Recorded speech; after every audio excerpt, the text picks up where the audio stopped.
on the Texas A&M Sports Network from Learfield. Live from Rudy's Barbecue on Harvey Road in College Station. Welcome to the Aggie Diamond Hour with Trisha Ford. Brought to you by 44 Farms, the official beef of Texas A&M Athletics. And by Rudy's Country Store and Barbecue.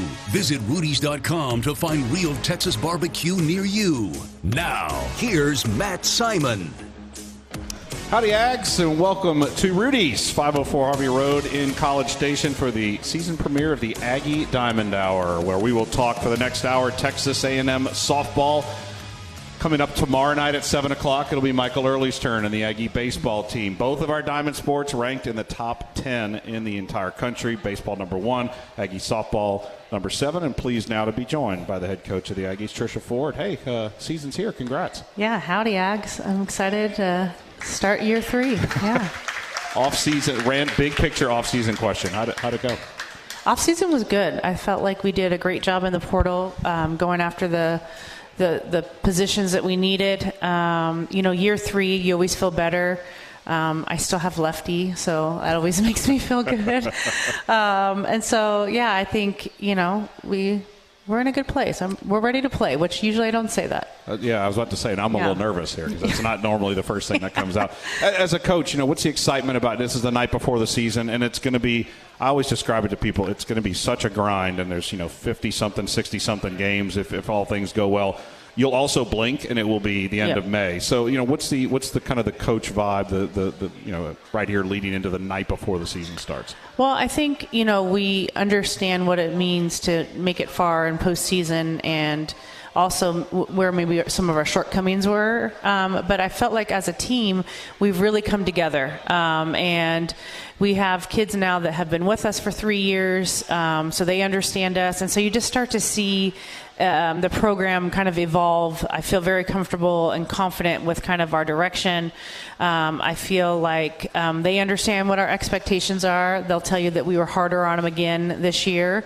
That's my job, right? Yeah. Not to make them comfortable. But I don't know. I feel like we're in a good rhythm, and I know we're going to have ups and downs. That's part of the season, but I feel like we're equipped to deal with it much more, obviously, in year 3 than we were in 1 or 2. I won't do this anymore this season, but I will look back just briefly at last year. Just some of the highlights, and I know the end of the year was very disappointing for how it went. But as you step back and look at the big picture, it was an incredible year. 44 wins. It was the most in 6 seasons. 15-9 in league. Highest finish ever in the SEC. Second most league wins this program has ever had. Your offensive numbers were incredibly high. Couple of runs scored, RBIs, third most, second most ever in school history. And then, as we said, you host a regional for the first time since 2018. You go to a super regional against the number 1 seed, and you're down literally to the last run. I know, but still pretty. Thanks, Matt. Yeah.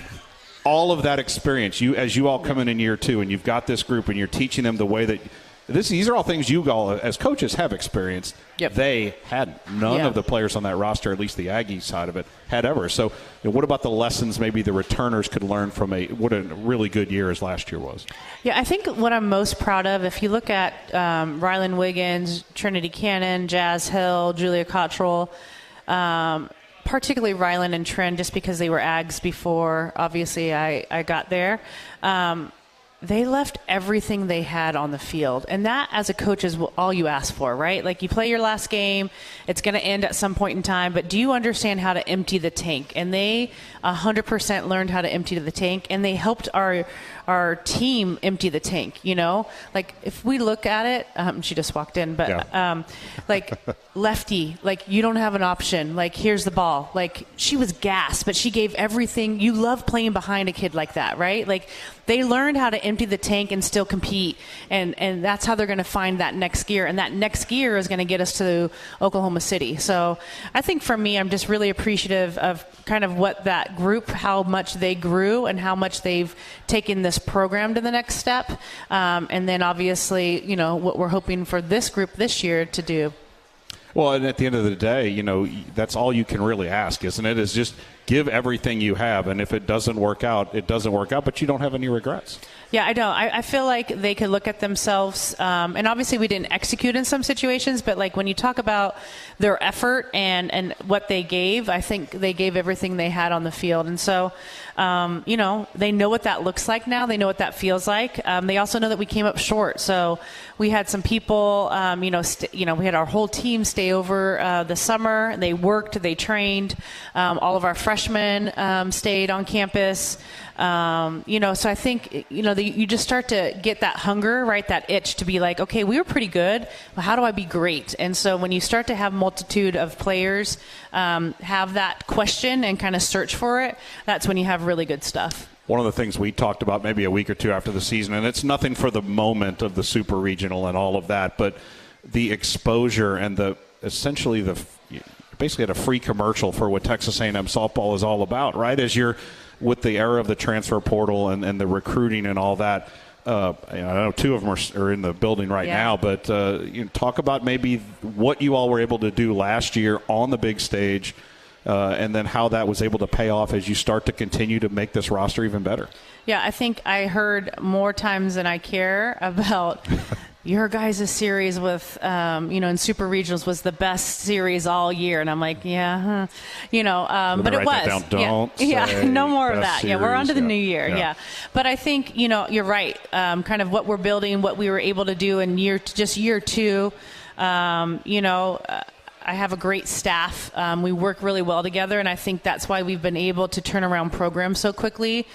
Coach Harger and I are kind of left brain, right brain, and so and Coach Heff fits right in the middle, I feel like, between us. He kind of buffers us. So, I think, us being able to go out and we were on, national TV, playing the caliber we were, seeing our type of players, knowing that we had Lefty back, we had Coco back, we had KP back. We had a lot of pieces back, Kramer, Allie Enright. I mean, there were so many pieces coming back. When kids went into that portal, it was kind of like, hey, I think, A&M's an option, and maybe it wasn't an option prior to that. So as you head now into the fall, let's say, I know they worked out a lot over the summer, but you head into the fall, the roster mix is interesting because it's about half and half, give or take. Half were here last year, half were new, either freshman, which is a large class, or transfer. Yep. But how critical do the returners, the role that they play in you all establishing how you want the program to run? They know. I mean, now you're in year 3, as you said, but how critical was their buy-in and what they've done in bringing this rather large group into this new team? It's critical. I would say I sat down with everybody. KP runs our infield. Her and I have had a multitude of conversations of like, hey, you're the brains here. Like Rylan really did it prior. And so KP had a year to kind of learn under Rylan. KP is another one that, just has elevated her game. I'm really excited to see what this looks like, but she's like, okay, she feels more comfortable with us, and so she's like, all right, like the infield's mine, like I'll make sure we're in the right defenses, we know what's going on. That's a lot of responsibility.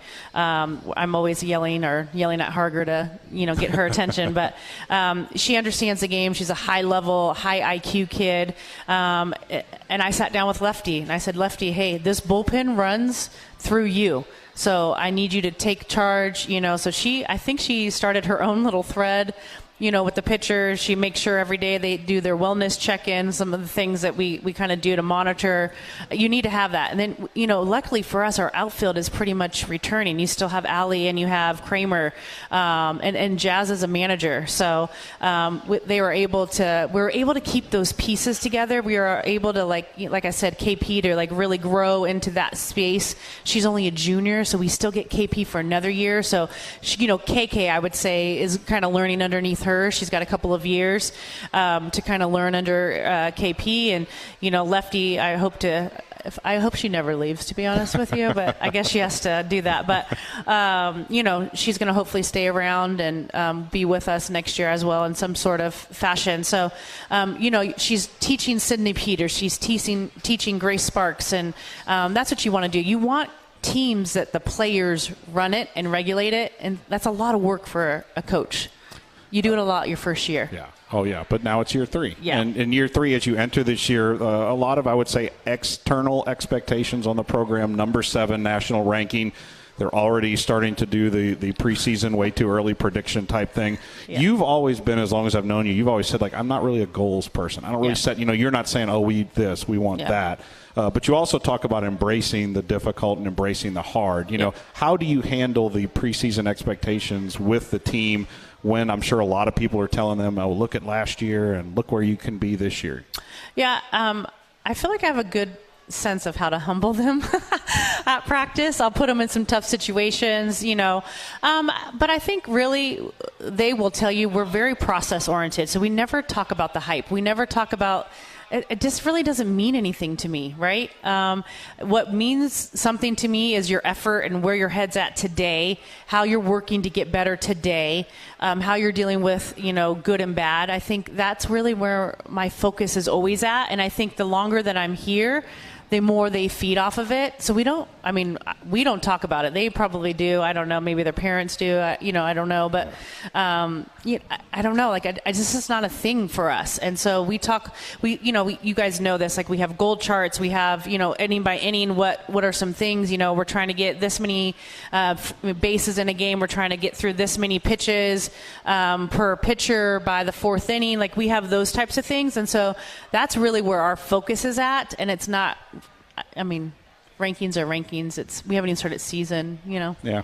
So, but as a coach, and every coach says this, so people might call it, say, coach speak. But when those little things are accomplished, you almost don't have to worry about the end result because that takes care of itself, doesn't it? It absolutely does. And that's what you're trying to teach them. That's the life lessons, right, that athletics, I think, brings to the table, is that if you just put your head down and give everything that you have, like, good things happen. And so that's what our program's about. We're blue collar, like, through and through. Oh, yeah, yes. For sure. Just getting started here on the Aggie Diamond Hour with Aggie softball coach Trisha Ford. Again, a reminder, tomorrow night, 7 o'clock, Michael Early will be here for the baseball version of the Aggie Diamond Hour. And we've got quite a few of the players here. We'll bring them up here, and you guys will get to meet them as well. Emiley Kennedy is in the house, Kennedy Powell, Mac Barbara, Olivia Johnson, all in here. So we will hear from them throughout today's show as well. Head on over to your local Rudy's or Rudy's.com to place an order for their real Texas barbecue. Enjoy 100% oak smoked meats, delicious sides, and Rudy's signature sauce. And don't forget, Rudy serves made-to-order and grab-and-go breakfast tacos every day until 10 a.m. More of the Aggie Diamond Hour in just a bit. This is Aggie softball from Learfield.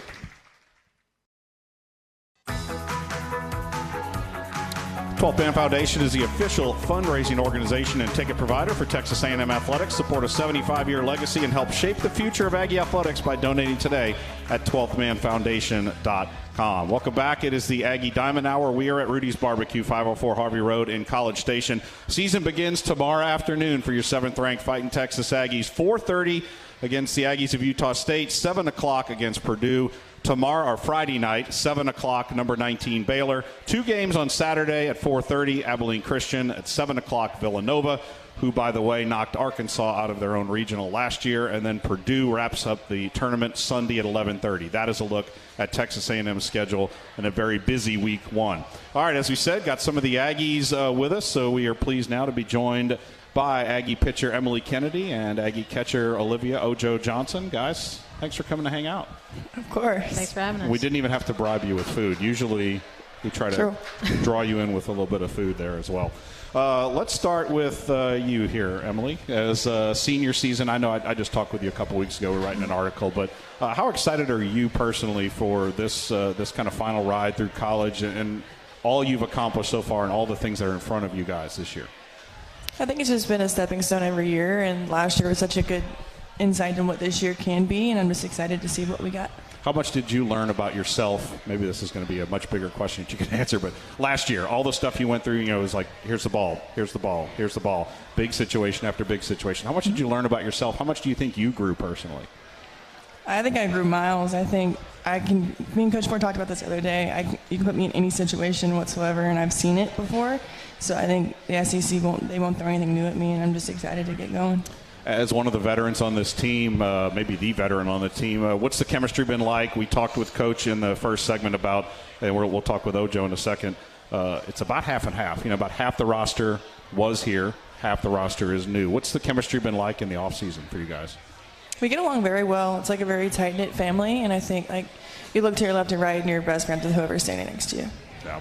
All right, Ojo, your turn here. You as are you a grad student or senior? Senior. Senior. You're from Pearland, but you played your first 3 seasons at University of Washington up in Seattle. Talk about maybe your journey to Texas A&M. Well, let's do this first. Let's talk about how excited you are to be here at Texas A&M and then be a lot closer to home with your family, too. Oh, I'm excited. This first semester coming here has been a lot. It's been overwhelming, but it's been a joy, learning the traditions and then learning really what Texas A&M, the program, not only the school, is about. And so I'm just really enjoying the ride I have here. Now, obviously, if people don't know a lot about softball, Washington is a extremely powerful program, almost always in the World Series, for sure in the postseason. Your journey to Texas A&M, when you decided you wanted to make a change, how does Texas A&M get on your radar? I suspect you probably had some sort of connection with maybe when they were at Arizona State and you were up there at UW. A little bit about how your journey, how you ended up here at Texas A&M. Yeah, Coach Ford, I've known her work at ASU, ever since I started at UW. I think we played against her a year. They won the Pac-12 championship at UW, so that's kind of ironic. But just know what she's about. I got the pleasure of playing with Lindsay Lopez, one of the players that played for her at ASU before she came to UW. And so I kind of got to know her and how she coached her, Harger and Heff, and their relationship on and off the field. And so looking into the portal, I was really looking to come home. Being at UW, it's far away from home. I really wanted to honor my family and the journey that I've had in my career. And so when that opportunity arose and Coach Ford reached out to me, I was more than excited to come and be a part of this team. By all accounts, you are a very fierce competitor. You love that sort of competition. And coming into the SEC, you have a unique perspective because I know the SEC is such an incredible league in softball, but you're coming from a pretty darn competitive league as well in the Pac-12. Talk about what the wars were like in the Pac-12 maybe, and then how much you're looking forward to taking that little run through the SEC this year. Yeah, the Pac-12 was great competition. Having UCLA, Arizona, Oregon, great programs there to compete, and so we never had a weekend off. But coming to the SEC, everyone knows here everything is better. So, yeah, just enjoying the ride. We have a tough schedule ahead of us, but nothing that we're not ready for and we're prepared to handle. I'm going to ask her about the pitching staff, but since you're one of the backstops back there, what's been your impression of this pitching? There's a whole bunch of arms in the bullpen. Yeah, there is. There's 7 of them, I believe. But what's your impression of the arsenal that the Aggies have this year? How excited are you to catch them this year? I'm excited. I think they all bring something different to the table, and I think that as a whole makes them unique. Having Sid Peters play with her at UW, and then even select ball, come in, bringing her, and then playing alongside Lefty. I know she looks up to the staff a lot and enjoys, what she's doing, the learning. She's learning everything, and so I think that's really great for our arms. But behind the plate, I've had the pleasure of working alongside Dee Dee and Grayson, who's a veteran catcher. Learning a lot from her, coming in every day. Not afraid to answer a question. I'm not afraid to ask her. So I think we have a really great relationship back there. Emily, for you, and again, as we were talking a couple weeks ago, you've kind of got twofold thing going, which I think is cool. Having a bigger staff will for sure help you achieve your personal goals, but you also are taking an opportunity to really sort of help mold the young kids and leave a legacy there.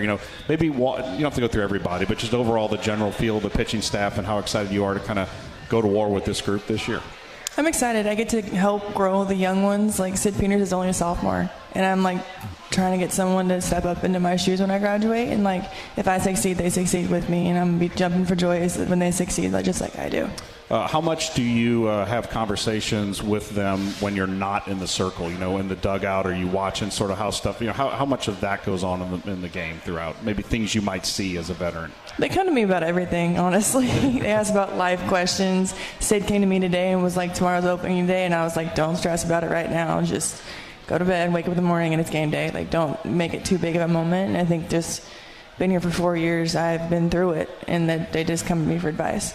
As a pitcher, Coach only likes us to talk about pitching, but we like to talk about offense too. As a pitcher, what's it been like in the offseason as you've watched this offensive force that the Aggies are building? What's it been like? How tough has it been to kind of face them time after time after time again in practice? I'm getting tired of it, honestly. I tell Coach Ford I don't want to throw live anymore. I don't want to see him anymore. But it's good. I think that fall has been good for us. Preseason has been good for us, and I'm excited for us to face other arms other than my friends. Ojo, for you, what's it like facing 71, 72 from the left side there in the box? it's crazy. It's an honor, honestly. But no, it's been a challenge. But I mean, nothing that Harger and the coaches haven't prepared us for. So it's really fun to get in the box and compete against a competitor. What about your opinion of the offense? Because again, I feel like on paper it might be a tiny bit different. I know you weren't here, but a tiny bit different than last year. But you all seem to be. There's a lot of versatility and a lot of athleticism out there, isn't there? Yes, no, I agree. We got speed. We got bats. We have big hitters. We have contact hitters. I think we can do it on all spectrums. All right. Well, before I let you go, I believe you told me that in practice the other day, or maybe last week, you took a couple balls. Did you take a couple out of the park? She did, yes. I did. Yeah. Any luck? Where is she hiding? I don't know if she's already told me no. Yeah, she says no. It's not going to happen. Not going to happen. Not even once. Mm-mm. No. Yeah, because I've seen you hit. You got the pop. So it's not. All right, we'll keep trying. We got all season to try. So, all right. Appreciate you guys for coming. Thank you very much, and we'll see you tomorrow at Davis Diamond. All right. Thank you. Emiley Kennedy and Ojo Johnson with us here on the Aggie Diamond Hour. When we come back, we will talk with Kennedy, Powell, and Mac Barbara. That's on the other side of the break. You're listening to Aggie Softball from Learfield.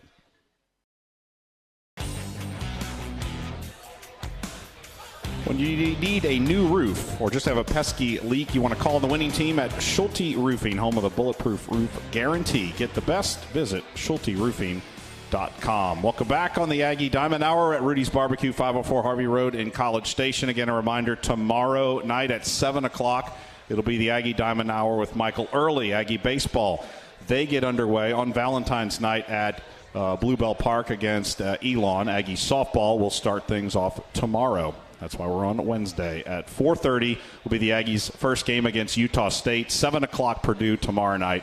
Number 19 Baylor, Friday night at 7 o'clock at Davis Diamond. 2 games on Saturday starting at 4:30, Abilene Christian and Villanova, and then Purdue on Sunday to wrap it up. It's your only chance to see the Aggies at Davis until the last week of February, because the next 2 weekends, A&M is in Florida at a pair of tournaments. As we roll on here on the Diamond Hour, pleased now to be joined by Aggie third baseman Kennedy Powell and Aggie first baseman DP Mac Barbara. Thanks, guys. Thanks for having us. Thanks for having us. All right, KP, you're the veteran. Well, she's the veteran, but you're the veteran of Texas A&M softball. So your excitement about kicking things off here tomorrow afternoon.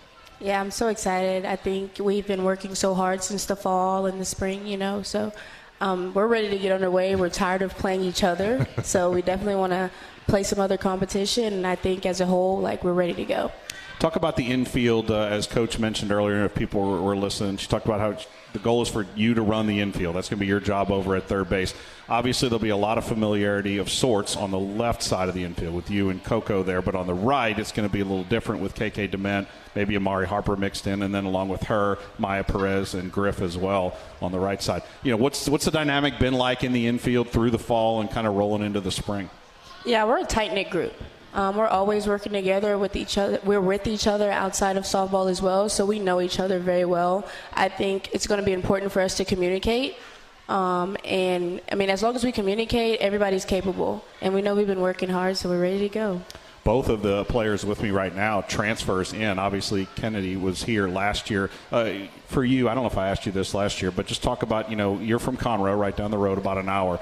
Leaving UCLA and coming to Aggieland, as you look back on that, how excited are you about making that decision to be back here and how things have worked out? Yeah, I always tell people it's one of the best decisions I made. I'm so glad to be closer to home for sure, and this coaching staff has done everything for me. It made me feel at home and made me feel comfortable in being who I am. So I think that was one of the most important things, and my team as well. They've really taken me in as me. Yeah. So I think we're a tight-knit group, so we're going to be able to, I'm glad to be here. Yeah. And for you, Mac, a grad student, so this will be your year here. You're out of Long Beach, California. For people that don't know your background, we'll brag on you for just a little bit. We'll do it throughout the year. All-American, 2-time Mountain West Conference Player of the Year, one of the best hitters to ever go through not only San Diego State, but the Mountain West Conference. So you pack a large resume. So when you decide that you want to make a move and then, put your name in the hat, so to speak, after you get your degree from San Diego State, how does Texas A&M get on your radar, and how do you kind of end up here? Well, I've known Coach Ford since I was 12. She tried to get me to go to Arizona State twice, and it just never worked out. But when she reached out to me, I was like, you know what, I feel like it's time. And she told me, I'm tired of you hitting home runs off of me. So it's kind of nice to be able to be on the same team as her because I'm tired of her throwing changeups to me. So it's been pretty awesome here. It's been very welcoming. I love the Southern hospitality. Yeah, so I mean, I moved away from home, which is kind of nice, but I also have family here up in Dallas, Houston, Austin, so it's kind of home away from home, so it made, transferring a lot easier. Yeah, we saw you hit one last year out there in San Diego, that's for sure. But so I'm glad you're going to be wearing our colors this time. But for you, and again, you haven't played a game yet, but just the general experience, when you make a move, you think, I'm sure, okay, well, this is what I expect that it will be like, and these are the things I will like. Sounds like it's all kind of lived up to what you kind of expected when you decided to make the decision. Yeah, she was very blunt and honest with me, like, this is how it's going to be here, and it's been nothing short of that. So I've honestly kind of been prepared since the day I called her saying that I was going to come and come to A&M and, I told her on the phone, I said, I want to do big things here for you, and I want to be, a leader on this team as far as, like, action-wise, and, just doing that in the SEC again would be amazing, and I'm just ready to play for her. We've had some TV and radio meetings with the coaches over the last week or two, and one of the interesting, fascinating things I found, because I feel like maybe it's unique, you do a lot of your own, like, film work and scouting as you kind of try to break down the opposing pitchers. Obviously it's helped you because you've been very successful, but kind of where did you develop that sort of, mentality of really trying to take as much data into an at-bat as you can?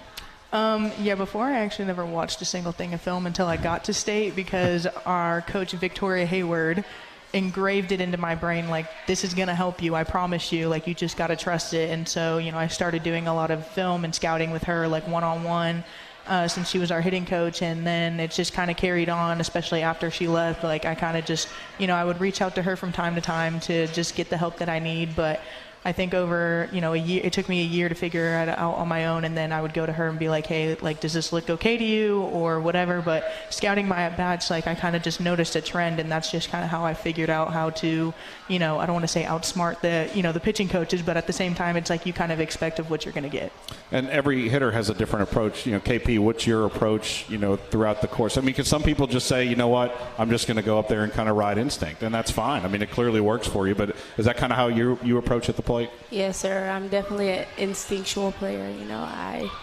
I don't want too much information. I just kind of, go up there, read the defense, and use one of my tools to get on base because that's my job. Well, but with the speed and the instinct that you have, I got to think that can be to your advantage, isn't it? When you're almost not thinking too much, so much just going up and letting it happen. Yes, sir. Yeah. Talk about, KP, your impressions of the Aggie offense this year. We talked earlier with Em that it's going to be a little different this year, maybe on paper. You guys did lose a large number of home runs, but I would argue that this team seems to be more athletic, faster, and maybe I still think you can get some good numbers of home runs, but maybe it's a more doubles type team. What have you been kind of seeing throughout fall camp and in the spring? I definitely think we have a mix of everything. We have speed, we have power, we have people we have double hitters, we have people that are going to put it in play, and then we have some people that are going to knock in some runs and get us some home runs. Obviously, it's going to be a little bit different than what it was last year, but I think this team, we're definitely going to do big things. I think we have a little bit of everything, and that's what makes us unique. What did you learn maybe about the sport or maybe yourself through last year? We talked at the open of the show where from the outside, you're like, man, what an incredible year, all these great things you guys accomplished, but it was right there. It was so close. So, what did you kind of learn about yourself, and what can you take into this year with that? I think I learned it's about the little things. Just the little things are what's going to win us those close games. And so the fall and the spring, they have been harping on us about the little things. Like, the big things, they're going to come, but the little things are what's going to win us those close games and get us to OKC where we want to be. And Mac, I'm testing my softball knowledge here. I hope I'm right here. I think you guys won the LA Regional. Were you on that group when you beat UCLA? Didn't you go? Y'all went to Super Regionals, correct? Yes, sir. A couple of years ago? Yes, in 2023. What was that experience like, and sort of San Diego State, for people that don't know, is a perennial West Coast power. They're always in the NCAA tournament. They're always a very good program. But that specific year, you guys were that close to Oklahoma City as well. What can you kind of take from that experience? Honestly, I had so much anxiety. I think I'm not going to lie. I think I blacked out the first game when we won. I had no idea what was going on. So it was my first time that far in postseason. And honestly, the year before was my first time in postseason ever. So going through postseason, it's a little anxiety, mainly for me, but at the same time, it was such a great experience, a learning experience as well, to learn how to block out, the screaming fans that are yelling Utah. Like, we get it, we know how to spell Utah, but but at the same time, it's also just a great learning experience for like the younger girls, and we're all going through it together. And that was just one thing that I took out of it, is that we all went through it together and nobody was going through it alone. And then for you, just finally as a hitter, I know you had just a very brief cup of coffee in the SEC at Ole Miss, but your whole career has been at SDSU. As much time and energy as you put into prepping and getting ready, how excited are you to get a crack at the pitching that this league has, as elite as it is? And I know you see a lot of West Coast Pac-12 type pitching when you were at SDSU, but to get a crack at the SEC, how much are you looking forward to that? Honestly, I'm excited. I'm excited to, compete against the talent that, growing up I was told that I was never going to be good enough to play in the SEC, but I'm here to do that and prove them wrong. And that's what I'm excited to do. Is I'm excited to be, the best player that I can be and be able to show that I can do it. And, despite all the things that I have been told, at the end of the day, I'm going to get the job done because I'm confident in my preparation and the things that I've prepared for on the field and off the field. And then just finally for you, KP, I know we got a lot of our fans here tonight. Davis Diamond and the atmosphere and what the 12th man can create. 27-2 last year you guys were at home at Davis Diamond. And I would argue that this may be the best home schedule that we have ever had at Texas A&M in softball. How much are you looking forward to, protecting the home turf in front of the 12th man this year?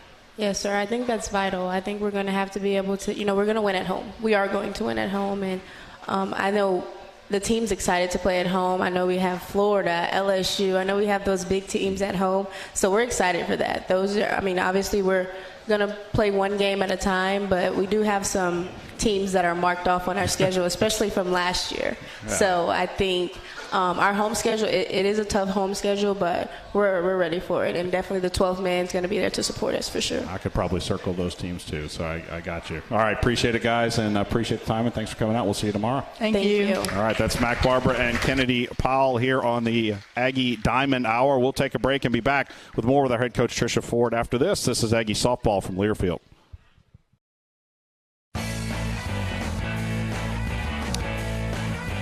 Rolling along here on the Aggie Diamond Hour at Rudy's, 504 Harvey Road in College Station. Once again, remind you that tomorrow will be the baseball version of the Aggie Diamond Hour with Michael Early.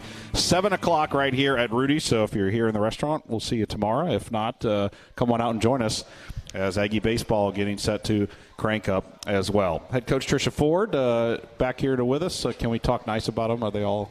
They're all gone. No, you were pulling some strings right there. Just a few. Yeah. I got to get into. I got to practice too. I'm a game day player too. You realize this? I don't practice. I just go jump in and go.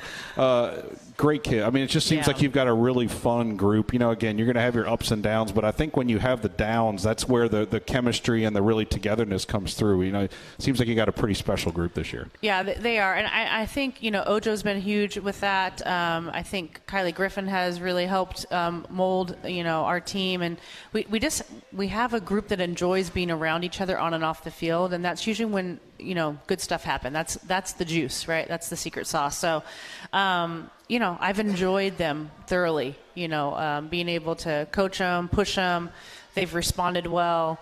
So we'll see what it looks like, but I think we're prepared. So we'll go from there. Yeah. Well, I'm going to do your favorite thing. We're going to talk pitching here because again, for fans that haven't seen, we keep talking about this roster. There's 27 on the roster. I think it's 13 new faces. It's either 14 new faces or 13 new faces, one of the two. But as we walk through your pitching staff, you've got, I believe, one maybe redshirting, but you've got basically 6 arms that you can kind of go to. I kind of want to do something a little different, though, as we were talking in the meeting. Normally I'd want to start with Emiley Kennedy, but one of the names that you've mentioned a couple of times in meetings and really has had a really good fall and spring is Emily Levitt in her senior year as she's coming back for her final season. Let's kind of start with pitching, just kind of talking about her. Yeah, I don't know what it is, but Lev has really stepped her game up. We figured out, her and I were talking about it actually today. I think I have figured her out and how to coach her and how to like prep her bullpens and her programming. I think she's taken some ownership. I think she's comfortable in her skin. Her parents also moved out to College Station. So I think, having parents around, mom is actually having all of the seniors over tonight. That's why they had to leave. To have the seniors over. So it's just, it's kind of nice to be surrounded by family. But, man, she has been, I mean, this. I don't like to talk about it, to be honest with you. But she's been really fun. I'll just put it that way. And I'm excited to see kind of what that looks like. I mean, to be able to have her experience, I think is going to be huge for us.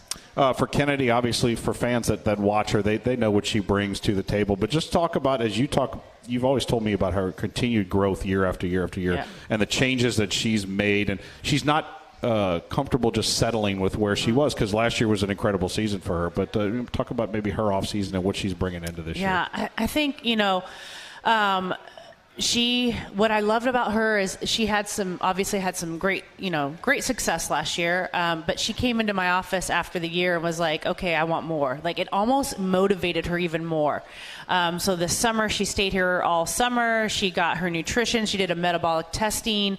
She really wanted to figure out, she wants everything left on the table after this season is over. I mean, you love that. Like, you love to see players that are itching for greatness, and greatness is hard. Greatness means you have to be vulnerable, right? You have to do things. Last year, those of you that know, we took away her curveball, and her dad and mom are here. They will tell you she was attached to that curveball. Like, we had tears, right? And now I don't even know the last time we've thrown her curveball. Like, she's just grown so much. And this year I said, okay, we sat down and she's like, all right, I want to chase this. So she's really continued her growth. Her off speed has come eons and eons. I mean, she's going to be hard, you guys. Like, she's got legit up. She's, working in 4 to 5 up. She's still got 4 and 5 down. That's 10 inches of separation at 70 miles an hour. Like, have fun, and so you have that. She's working on a 3rd speed. I mean, the kid just keeps working, and that's what you ask for, right? Is like, you have some players that are like, yeah, I had a good year. Like, I was an All-American, great.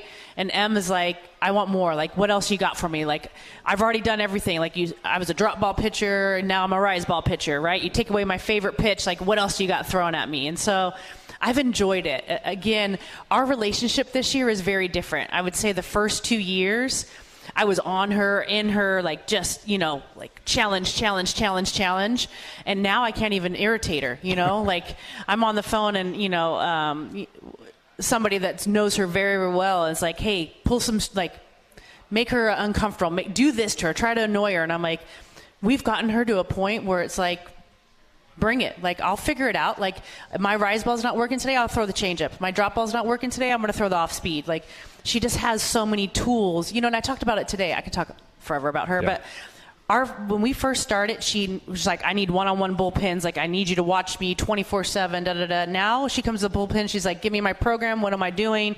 I'll let you know if I need you. I'm like, perfect. Like, and I started laughing at her. I was like, Em, like, really? Like, this is, and she's like, yeah, like, I know what I need to do. Like, I know my adjustments. Like, I know that if I need you, if I'm not figuring something out, you're here and you'll come over and stand by me and we'll talk through things. But I always tease, especially when I take over programs, that pitchers will get to a point where we don't even speak in complete sentences. It's like, I look at her, I'm like, yeah, and she does the same thing and she knows what I'm saying, and then we move on. And so it's been fun. Yeah, no, it's been good. So that's your 2 returning pitchers. Yeah. My all-stars. The name that I would tell fans to circle as far in your program tomorrow when you come to the games, number 2, Sydney Peters, a transfer from University of Washington, just a sophomore from Santa Fe, Texas. She is one of 2 transfers, along with Grace Sparks out of Ole Miss, as she's here as well. Yep. Sid is a kid you're going to count on for a lot of innings this year, isn't she?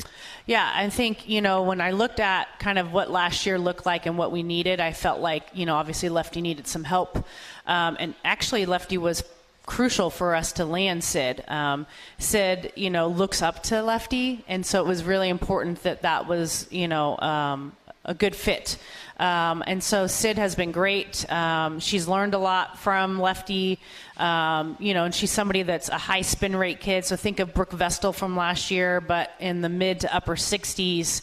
Good changeup. We've developed an off speed. And so, again, she just has a lot of tools in the toolbox. I think mentally is probably where we're going to have to push her. But there's nobody better. Like Levitt's already gone through a lot of stuff. Like Lefty has gone through a lot of stuff. So she's going to really take advantage of this year. But she's going to be good. Yeah. And then Grace Sparks from Ole Miss out of Dayton, Texas. This is a kid that you've likened her a bit to Madison Preston with the drop and the down and really get some teams to chase. And a kid that can really give you some different looks out of that bullpen. Yeah, we needed a drop baller, right? So we have a lot of up, and so for my head, I'm like, okay, we need somebody that's a sharp down, to especially break up some of these up ballers. And so Grace, we had fits against her. She has 3 different speeds. She can go up. She's obviously down -8, -9. She's a mid 60s kid. She's kind of unique. So most pitchers have some glove sweep naturally in their pitches. She's a little bit horizontal neutral, which is really unique. So she has some success against left-handed pitchers as well as righties. And so that matched up really well for us. She's got a good changeup that mirrors well. So there were some pieces, obviously, that really made logical sense to me of why she would be a good fit. So when we get into day 3 and, Lefty is healthy and fresh and she's not on pitch 400 of the weekend, right? And Peters is not on pitch 400 the weekend. You have Grace, you have Levitt, and then you have some freshmen, obviously, that are going to, work through here. But I just think we're going to be in a much better spot. Yeah, and then just finally, briefly before the break here, we'll talk maybe a little bit offense on the other side.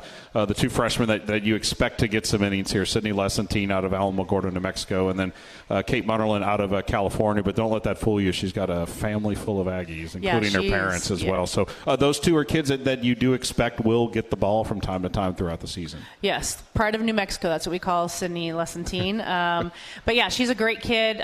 She's a version of Sydney Peters, which is I'm excited about. Obviously, she needs some development. She had a great bullpen today, so that was good. So she got a little bark of Coach Ford this week. So Lefty had to walk her off the ledge, I think. So, but yeah, she's coming along, and they just, freshmen, they don't understand this level. They don't understand the demands. They don't understand, and so it's going to be nice for her because I think she's got some legit movement and break. Obviously, that's why we recruited her, and so I think she's starting to learn what that piece looks like. Munnerlin, on the other hand, came to us competitive as all get out. Like that's her secret sauce. Like she's like, give me the ball.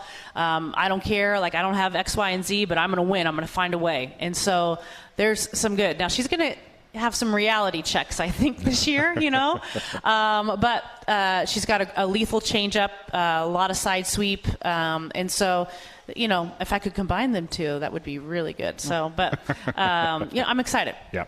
All right, we'll take one final break and wrap up the Aggie Diamond Hour when we return here to Rudy's. This is Aggie Softball from Learfield. I'm good. We'll see. This copyrighted broadcast is an exclusive presentation of Learfield under the broadcasting rights granted by Texas A&M University. Reuse of this presentation is prohibited without the express written consent of Texas A&M and Learfield. Announcers provided by Learfield and Texas A&M University. Wrapping up the Aggie Diamond Hour, Aggie baseball version of the Aggie Diamond Hour will be tomorrow night right here at Rudy's at 7 o'clock, featuring our head coach, Michael Early. Trisha, just briefly offensively, again, it's going to be a little different, I think, maybe this year than we saw last year, but you guys seem to have added, I think, a fair amount more, even athleticism, speed. You seem maybe even more versatile last year. Yeah, we are. Obviously we lost a lot of pop, with Tren, Jules, Jazz, Rylan. I think Coach Harger he'll give you the number, I'm sure. Oh, he knows it. He told us right off the bat, yeah. So now he said, just don't, if we throw shutouts, we win. So that's his response. But that's called payback. Yeah, yes. I told him we don't live in that world. But, Maya Perez, a kid that had just a tremendous super regional for us last year, I think really kind of branched off and took her game to the next step, has had a tremendous fall. And has continued into January. So I'm looking for her to, step up, take some of those, numbers, from extra base hits and home runs. Mac Barber obviously was a huge get for us. Ojo Johnson's another kid that we look to give us some power numbers. So I think with that, Allie Enright had a breakout year last year, so hopefully, she's worked her tail off again. Kramer has become more consistent. We have the ability to bunt, to put people in motion. So, I told Harger the run production's not going to go down. It might look a little different, but it's not going to go down. So, I don't know. I'm excited to see, how we put it all together. All right, and then just finally, here as we wrap it up, a schedule. We've talked about it. You and I have. Folks, I don't know if you've looked in the preseason poll that came out. The Aggies have 27 games against top 20 teams on the slate this year. One of them is coming here with Baylor this weekend. Again, I know it's part of it's being in the SEC, but you all are throwing them at Florida State and Baylor and Texas Tech and all of the teams in Clearwater. I mean, you want to challenge them because it matters in the postseason, doesn't it? Absolutely, and I feel like, what a better way to get us ready for that point in time, right? You have to, if you're going to go there, you got to beat them, So, like I said, I think we'll have some lumps. I mean, that's all the great ones do, but we're going to figure out a way to get through it. So, I don't know. I'm excited. I think, we're going to challenge ourselves. We're going to challenge ourselves at home. We're going to challenge ourselves on the road. And we're going to be ready, I think, when the time comes. All right. Since you only let me look at one game at a time, beat the hell out of Utah State. Amen. All right. That's Trisha Ford. Congratulations on the start to the year here, and we'll see you tomorrow. All right. All right. That is the Aggie Diamond Hour here from Rudy's. I want to thank Tony O'Neill back in Jefferson City and Kevin Menchow here in the restaurant. Again, the Aggies tomorrow will play Utah State at 4:30, Purdue at 7 o'clock. 7 o'clock Friday night, Baylor. Saturday, 2 games beginning at 4:30, Abilene Christian and Villanova, and then Purdue Sunday at 11:30. And then just one final reminder, the Aggie Diamond Hour with Michael Early tomorrow right here at Rudy's at 7 o'clock. All right, we will talk to you guys again next time. Thanks for tuning in. This has been the Aggie Diamond Hour from Learfield.